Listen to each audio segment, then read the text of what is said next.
O debate continua. Enquanto isso, por telefone, Lula conversa com o presidente da Autoridade Nacional Palestina.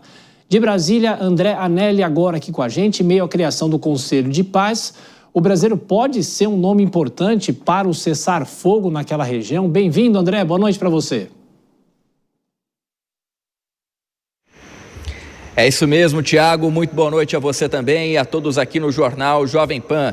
De acordo com nota divulgada aqui pelo Palácio do Planalto, o presidente Lula consultou o presidente da Autoridade Palestina, Mahmoud Abbas, sobre as perspectivas de reconstrução da região e reiterou o compromisso brasileiro com a paz no Oriente Médio. Ambos também trocaram impressões sobre o plano de paz em curso e acordaram continuar mantendo contato a respeito desse tema. Lembrando que em outubro do ano passado, o governo israelense e o grupo Hamas, que governava o território, assinaram um acordo de cessar-fogo para interromper o derramamento de sangue na região. Apesar do cessar-fogo, bombardeios e tiroteios foram registrados em Gaza e, segundo relatos de integrantes de agências das Nações Unidas que atuam no local, esses bombardeios ainda continuam, mesmo que menos frequentes.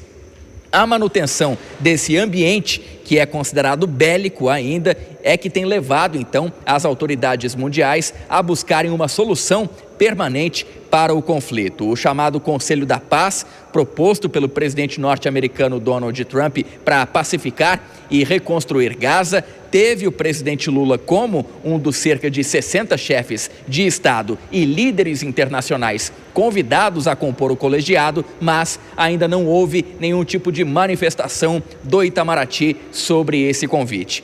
Os planos de Trump para Gaza incluem um comitê executivo de administração sem palestinos no comando, algo que contraria os interesses do presidente da Autoridade Palestina.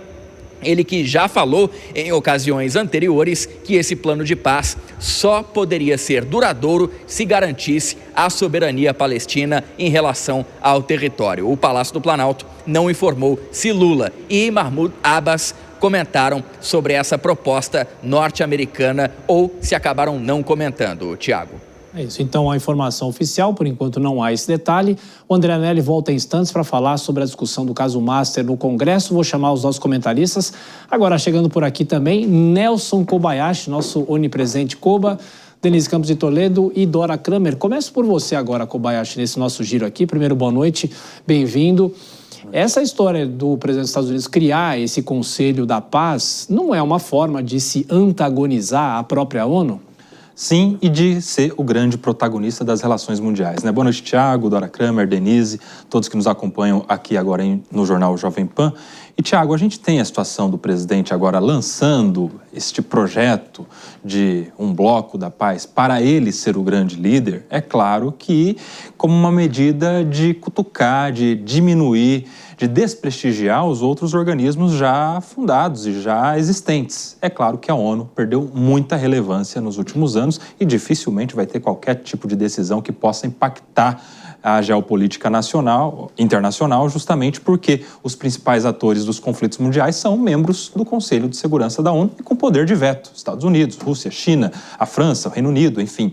Então é muito difícil que a ONU tenha de volta o seu protagonismo. Mas não é assim do nada, criando uma nova ideia de um bloco mundial que vai se solucionar. Até por conta disso, pela falta de apoio, é que esse projeto não tende muito a ir para frente. A gente não viu outros grandes líderes se associarem, fazendo coro à necessidade desse bloco proposto pelo presidente americano. Pois é, se isso não for para frente, como é que isso fica, Denise?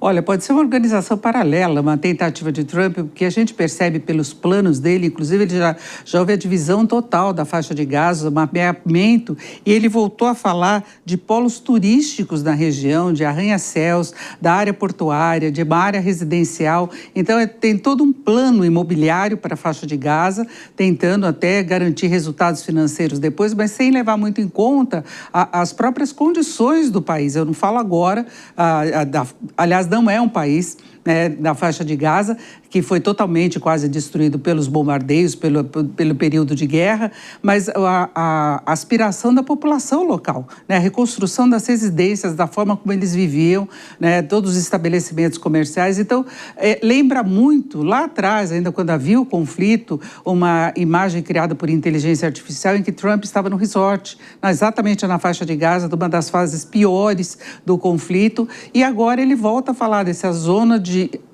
comércio, de porto e também da área turística, não é? Que ele falou que é uma área muito bonita, de enseadas. Então, eu acho que ele tem outros objetivos particulares de Trump, como acontece também em outras questões que ele tem mostrado aí uma polarização, não é? E Dora, essa questão que o André nos traz em relação ao governo brasileiro e hoje essa conversa do presidente Lula com o presidente da Autoridade Nacional Palestina. O presidente Lula deve participar desse conselho, não deve? Olha, o governo brasileiro hoje, a expressão que define a situação é compasso de espera, porque, claro que tem mais dúvidas do que certeza, é preciso observar como é que vão se comportar os países que ainda não bateram o martelo, não disseram que sim nem que não, é preciso ver qual esse troço segue adiante, qual é o papel que o Trump reserva aos países conselheiros, pelo visto nenhum papel, porque ele fica com poder de veto total, ele que tem o poder absoluto, é por isso que já estão chamando esse conselho de clube do Trump. Então, aparentemente, é tudo desfavorável, né? Porque ainda coloca o Brasil, que é defensor do multilateralismo, por mais frágeis que estejam esses organismos, a ONU incluída, o princípio é defendido pelo Brasil e esse conselho bate de frente com esse princípio. Por isso é que eu digo que é de compasso de espera. E você pode me perguntar, bom, pelo jeito aí, tem mais contras do que prós. Então, por que o Brasil já não responde de uma vez? Porque há negócios e relações a serem preservados. E aí o governo precisa encontrar um ponto de equilíbrio entre duas situações. Não pode nem se recusar de maneira a parecer hostil, nem aceitar de modo a ser visto como submisso aos caprichos do Trump. Daí a necessidade de tempo para se encontrar a solução diplomaticamente mais adequada. Daqui a pouco voltaremos aos destaques